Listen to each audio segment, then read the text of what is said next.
Hello, welcome to my channel. In this video, I will discuss how I made this fabric material. So let's begin. So to make the fabric shape, I first started with this circle and then I used transform. You can see I just squashed it in X direction and then I wanted to give some volume. So I used blur and then I multiplied to the shape. And I also used Gaussian blur and use the mask and shape the circle. Then I multiplied it, blended it with normal. So this becomes a shape with which we will build the whole fabric. See, and then you can see the details on the fabric, these ones. So to make those, I used anisotropic, then I used transform, and then I used Gaussian blur. For I used two anisotropic noises, one with big noise, see, and this one is small, finer details. Then I multiplied it. You can see the value is very low. Okay. You cannot see it in the 2D preview, but you will see it in 3D. Okay, so now I wanted to give more shape. I wanted to, multiply it with this sphere. So it will go up in the middle and go down on top and bottom. I wanted to bulge the middle part. Then I also use this gradient linear to lower down the shape here in the bottom. And then I use autotone to bring back my value. And if you see the material here, it swirls, right? It goes here and then it bends more like S shape. So for that I use swirl, right? Let's go in the beginning. We start with the shape and then we cross it in that direction, and then these are the details. And to give this swirl, I used the swirl node, yeah. And then I transformed it because I wanted two of them. So I moved it in X direction, and then I used mirror. And now we are ready to build the whole shape. So I use buffer. It helps you in optimizing your graph. I would suggest you to use it whenever you have done your major task. Like here I made the basic shape for the fabric, so I use the buffer. You could use it after the tiler as well, but I used it after the basic shape. So here in tiler I given this shape, you can see here. I did not just fill up the whole space. I will tell you why. So I just filled up the half space and then I transformed it. You can see the same thing. I transformed it a little bit in the X direction and then I height mixed it. You can use blend too. Let us math. You can use maximum to get the same result. See, but if you use the height mix, you will get this mask. See, you will get the mask of this. So I will tell you what I did with the mask, but for now I use height mix to mix these two fabric strand. Let's just call it strand. I don't know what we call it. So this one and this one, and then I height mix it. And now I use some Gaussian blur. It will help you in giving more like fluffy shape. So slope blur with this Gaussian blur, it will help you to expand the shape. You can use it in different places as well. Then I use small blur to remove the artifact.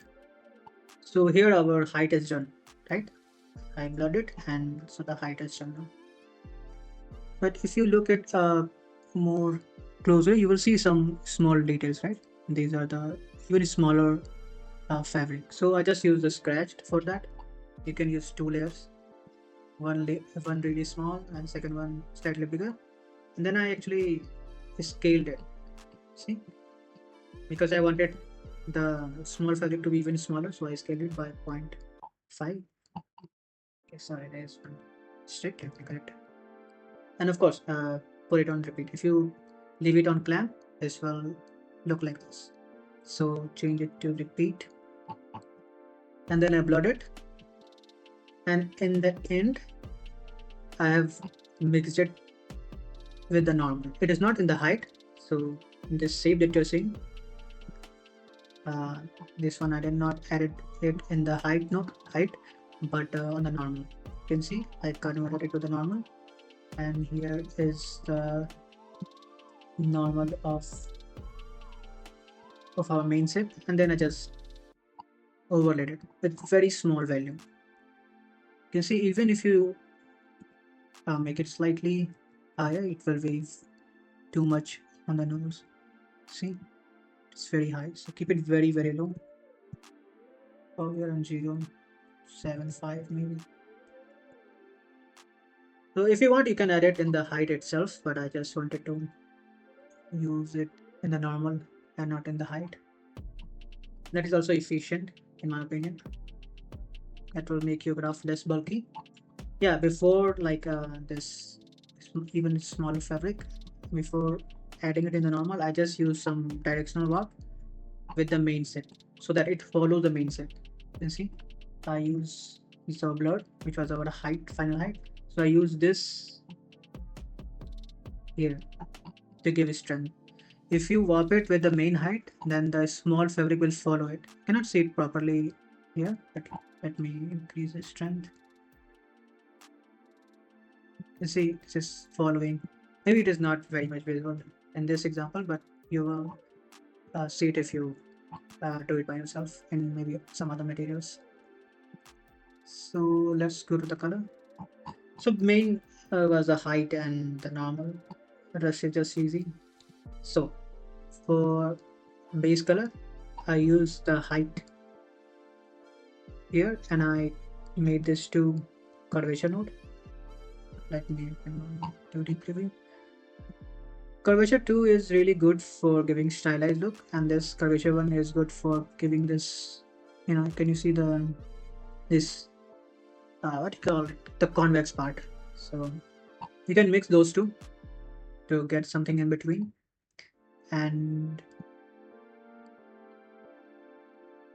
you can use what I did here is okay, so I first screened it, so I got this even tone, and here I got more contrasted tone. If you use this curvature map in overlay, you will get more contrasted map, and if you use it as screen, then you will get more even. So now you can mix those two, and if you want to get more like even tone, then you can use the one with the screen, and if you want more concentrated one, then you can use you can increase the normal. You can play with this too, and you don't need to follow this. Of course, you can use your own method to give texture. You can just use your height map to give it more even tones, like we did in here, the screen mode.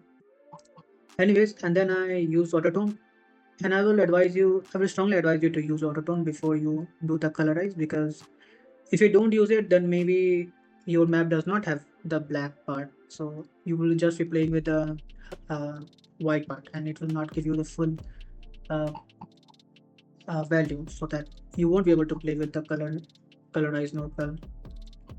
And yeah, so now you will understand why I use the height mix node. So when you mix the height mix, you will get these two masks, like mask for the A and mask for the B. And now I use one of those masks. Let's say I use a mask A, this one, you can see it in the bottom, this mask A, and then I brought it here, and see what I did, I multiplied it. So if you multiply it, then one part will get dark and the other one will remain as it is. So I just used the height mix node to get this color variation, nothing else. Otherwise you could use just simple blend node, and in maximum blend type you will get the same result. But since I wanted these color changes, that's why I use a height mix. Now what is the screen? So let's go. Okay, so the smaller fabric, you can see the smaller details. I use it in the screen mode. I think you can see it here, right? This small fabric. If you increase it, it will be more visible, but I don't like it this way, so I use very low opacity. Let's try 0.1. Yeah, maybe this is okay, right? Anyway, play with the values, and again I use screen for this. So now come here, where we use the curvature node, where we mix the curvature node. Then we can use the level or tones to get the top parts, and we can use these values. I made two of them here. You can see this captured the topmost part, and this will capture topmost and a little bit more. I used it both in screen mode to get these highlights. You can see the highlights here, right? Let me increase it so you will understand. See this thing. Use it very wisely, otherwise it can, make it more like cartoony. If you want it, go for it. But I wanted to use such a very low value. Let's decrease it further. 0.2. Yeah, this one is the same, but for more mid tones, and this one is for the high tones. Let's stick with 0.2. And finally, I use this multiply. It will darken the lower values, right? And how did I make this? I use AO map. You can use HBO map, right? If you use HBO map, you will get something like this. The lower part will be darkened, and then you can use the invert node, or you can use the level node to get the lower part, and you can use that as a mask, and you can multiply it with something that you like. I use this dark color to multiply it over my whole base color. You see, if I don't multiply it, it will be lighter, right? And if I multiply it, it will become slightly darker. And now I use HS. It is for color correction. You can use it if you are not happy with the base color. I just increase the saturation a little bit and then decrease the value. And finally, for roughness is really very simple. I just use the curvature map here. Let me increase the 2D. So here is our 2D preview. I use the, okay, which one is this? Okay, this is our height node, right? Then I use the height node, and then I inverted it with levels. Yeah. So here I use the height node, and then I inverted it. You can see inverted it, and then I squash this white value, so you will get these. I wanted to make this fabrics fairly rougher, so I increase the white value, and then again I multiplied with the same mask from the height mix. I hope you remember, so that the black part, so the darker one is slightly, I would say, smoother than the lighter one. And then I use the screen. But okay, so the smaller fabric from here, blur it from the person blur. This is our smaller fabric which I blurred here, and then I also added it in the roughness map. You can see the details here, right? You can even subtract it, maybe. I don't know. You can play with it. Here I just use screen so that these small fabrics are rougher than the base one. So this is our final roughness. And the normal I've already discussed. Ambient occlusion is simply the ambient occlusion, which I use it in my graph. This is my custom node where you can see I just use a simple normal map with the value of 1.15, and it's basic HPA, right? Nothing special, and of course inverted the height map to get the depth here. Right? You can use my custom node or use your whatever you are using till now. That is also fine. Let me show you how it looks in 3D preview. I hope this look good. You can see, can of course rotate it from here. Go to this option and play it. So I hope you understood my workflow. This was my first audio tutorial. I know I haven't done the perfect job here, but I'm trying my best. And I hope you like my tutorial, and yeah, maybe I will try to make similar tutorial in the future. Best of luck and make new materials and share it on the website, or you can also share it on our community post. Sorry. So yeah, best of luck.